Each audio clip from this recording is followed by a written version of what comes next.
21장. 다윗의 시대에 해를 거듭하여 3년 기근이 있으므로 다윗이 여호와 앞에 간구하매 여호와께서 이르시되 이는 사울과 피를 흘린 그의 집으로 말미암음이니 그가 기브온 사람을 죽였음이니라 하시니라.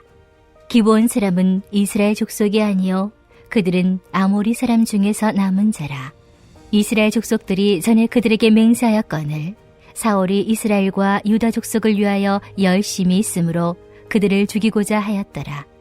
이에 왕이 기브온 사람을 불러 그들에게 물으니라. 다윗이 그들에게 묻되 내가 너희를 위하여 어떻게 하랴? 내가 어떻게 속죄하여야 너희가 여호와의 기업을 위하여 복을 빌겠느냐 하니 기브온 사람이 그에게 대답하되 사울과 그의 집과 우리 사이의 문제는 은금에 있지 아니하오며 이스라엘 가운데에서 사람을 죽이는 문제도 우리에게 있지 아니하니이다 하니라. 왕이 이르되 너희가 말하는 대로 시행하리라.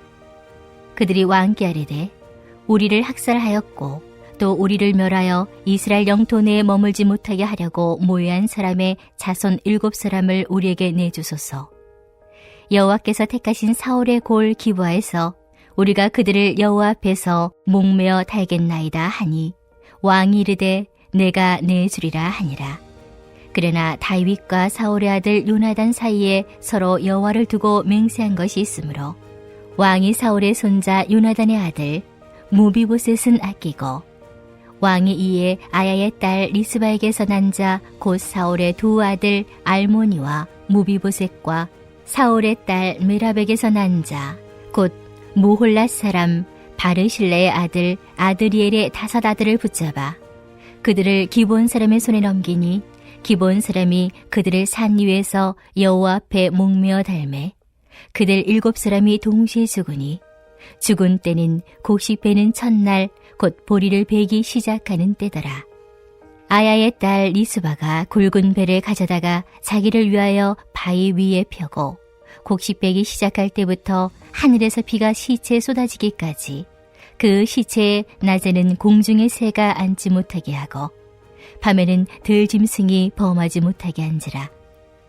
이에 아야의 딸 사울의 첩 리스바가 행한 일이 다윗에게 알려지매 다윗이 가서 사울의 뼈와 그의 아들 요나단의 뼈를 길랏 야베스 사람에게서 가져가니 이는 전에 블레셋 사람들이 사울을 길보아에서 죽여 블레셋 사람들이 벳산 거리에 매단 것을 그들이 가만히 가져온 것이라. 다윗이 그곳에서 사울의 뼈와 그의 아들 요나단의 뼈를 가지고 올라오매 사람들이 그 달려 죽은 자들의 뼈를 거두어다가 사울과 그의 아들 요나단의 뼈와 함께 베냐민 땅 셀라에서 그의 아버지 기스의 묘에 장사하되 모두 왕의 명령을 따라 행하니라. 그 후에야 하나님이 그 땅을 위한 기도를 들으시니라. 오늘도 하나님이 주시는 말씀을 듣고 깨달아 실천하는 하루 보내는 우리가 되기를 소망합니다. 삶을 살아가다 보면 우리에게 다양한 문제가 일어납니다. 다양한 문제 가운데서도 오늘은 다른 사람과의 발생한 문제를 해결하는 방법에 대해서 생각해 보고자 합니다. 피해가 작다면 그냥 넘어갈 수도 있겠지만 만약 나와 타인 사이에 큰 피해가 발생했다면 어떻게 이것을 해결할 수 있을까요? 우리는 세상의 법으로 해결하는 방법에 대해서 생각해 볼 수 있습니다. 아무래도 법이 개입한다면 피해에 대한 보상을 비롯하여 문제를 보다 객관적으로 해결할 수 있을 것이라는 우리의 기대가 있기 때문입니다. 하지만 우리는 그리스도인입니다. 하나님의 사람들입니다. 믿는 자들이 문제를 만났을 때 하나님이 바라시는 모습은 무엇일까요? 다윗 왕과 백성들은 매우 힘든 시기를 보내고 있었습니다. 그 이유는 극심한 가뭄으로 인해 3년 동안이나 기근이 이어졌기 때문입니다.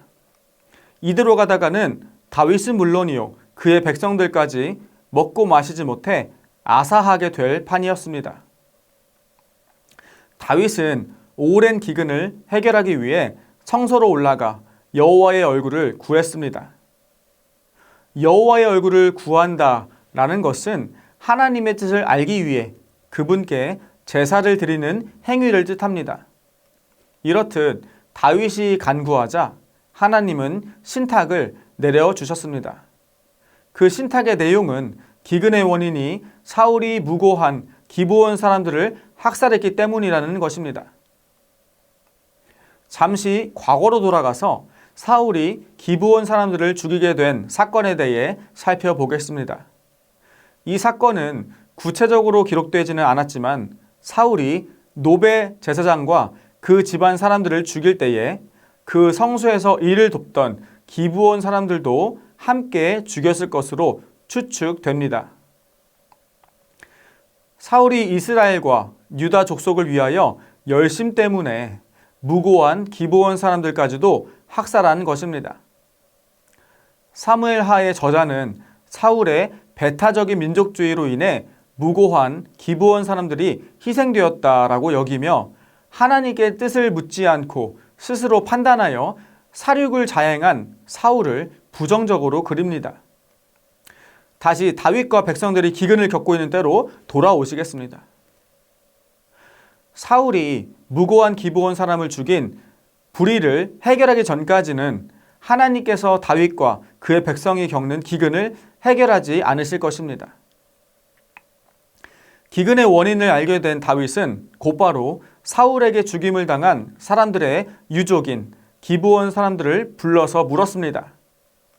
다윗이 가해자인 사울이 아니라 피해자인 기브온 사람들을 문제 해결을 위한 기준으로 삼은 것입니다. 왜냐하면 가해자인 사울은 이미 전쟁에서 패해 죽었기 때문입니다.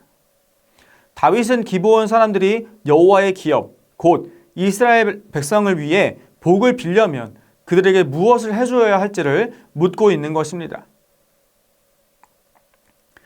기브온 사람들은 다윗에게 사울과 자신들 사이의 문제는 은금에 있지 않다고 대답했습니다. 즉, 물질적인 보상으로는 사울이 저지른 학살을 속죄할 수 없다는 뜻입니다.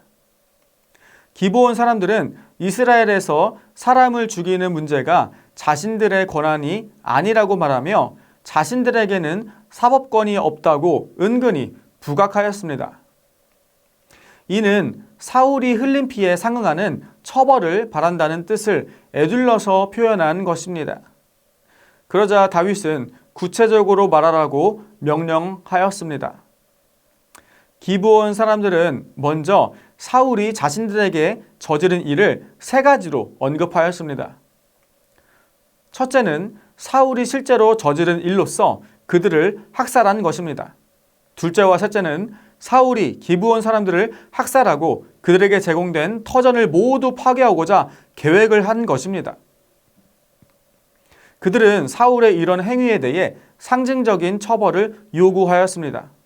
곧 자신들의 가문을 학살한 사울의 자손 7명을 처형할 권리를 달라는 것입니다. 기브온 사람은 눈에는 눈, 이에는 이라는 동해보복의 원칙을 주장하며 다윗에게 사울의 자손 7명을 내달라고 요청했습니다. 8절에는 다윗이 기브온 사람들에게 내어준 사울의 후손의 명단이 언급되어 있습니다. 사울의 첩이었던 리스바의 두 아들들인 알모니와 무비보셋, 그리고 사울의 딸 메랍의 5 아들들로 총 7명입니다. 다윗에게서 사울의 후손 7명을 받은 기브온 사람들은 무자비하게 그들을 살육하였습니다. 한 차례 피의 칼부림이 지나가고 7 청년의 시신만이 덩그러니 남았습니다. 2 아들을 잃은 어머니 리스바가 처형된 아들들과 조카들의 시신 곁을 지켰습니다.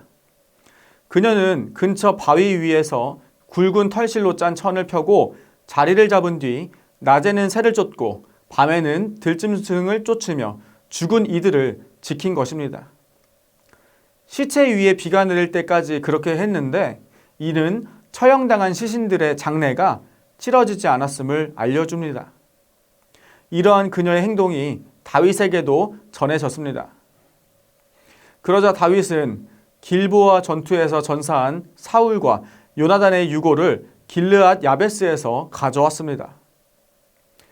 다윗은 사울과 요나단의 유골과 처형된 사울의 후손 7명의 시신을 함께 수습하여 사울의 아버지 기스의 무덤에 장사하였습니다.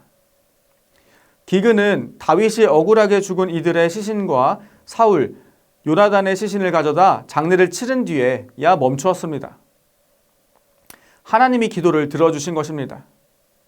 개역개정에는 기도를 들으셨다라고 번역되었지만 문법적인 형태를 감안하면 하나님이 기도를 들으시고 응답하셨다는 것보다는 비로소 다윗의 기도가 들어졌다라고 이해할 수 있습니다.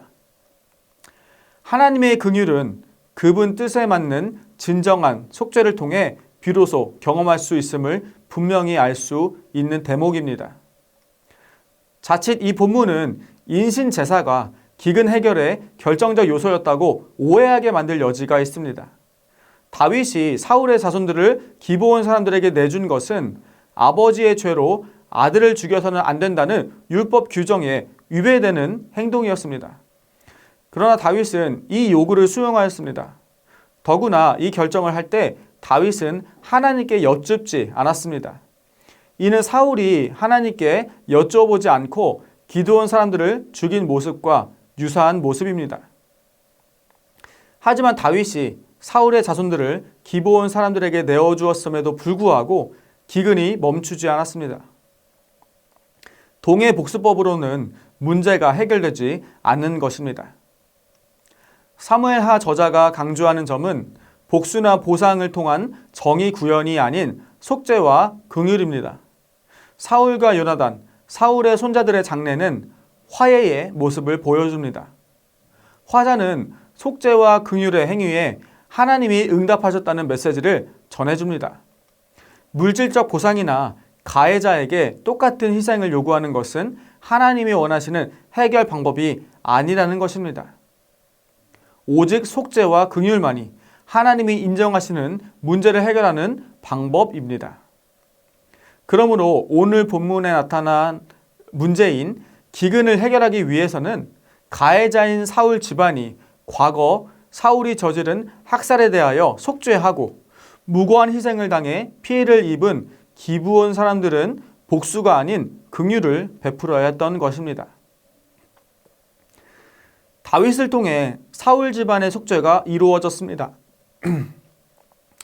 이 일이 모두 끝나자 하나님은 긍휼을 베풀어 그 땅을 위한 기도를 들어주셨습니다. 속죄와 긍휼만이 하나님이 인정하시는 문제 해결 방법입니다. 예수님이 우리의 죄의 문제를 해결하시고 구원을 주신 방법을 생각해 보십시오. 그것은 복수나 세상 법을 통해 보상을 받는 방법이 아니었습니다. 오직 예수 그리스도의 속죄와 긍휼로 가능했던 것입니다. 예수님께서 인류의 죄를 대신하여 십자가에 못 박혀 죽으심으로 대속하여 속죄가 이루어졌고 그분의 긍휼을 통해 우리가 예수 그리스도를 우리의 구원자로 고백하면 사망에서 벗어나 영원한 생명을 얻게 되는 것입니다. 우리가 오늘 하루 하나님이 원하시는 방법으로 문제를 해결하기 바랍니다. 예수 그리스도의 속죄와 긍휼을 이웃에게 베푸는 하루를 살기를 주님의 이름으로 소망합니다. 우리 함께 이 시간 기도하기 원합니다. 첫째로 오늘 우리가 나의 죄를 속죄하고 이웃에게 긍휼을 베푸는 하루를 살아가도록 기도하시겠습니다. 둘째로 해외 선교사님들과 농촌교회, 개척교회 목사님들의 영육 간의 강건함을 위해서 함께 기도하시겠습니다. 마지막으로 다음 세대를 위한 새 성전 건축이 주님의 인도하심을 따라 순적하게 이루어지도록 함께 마음을 모아 기도하시겠습니다.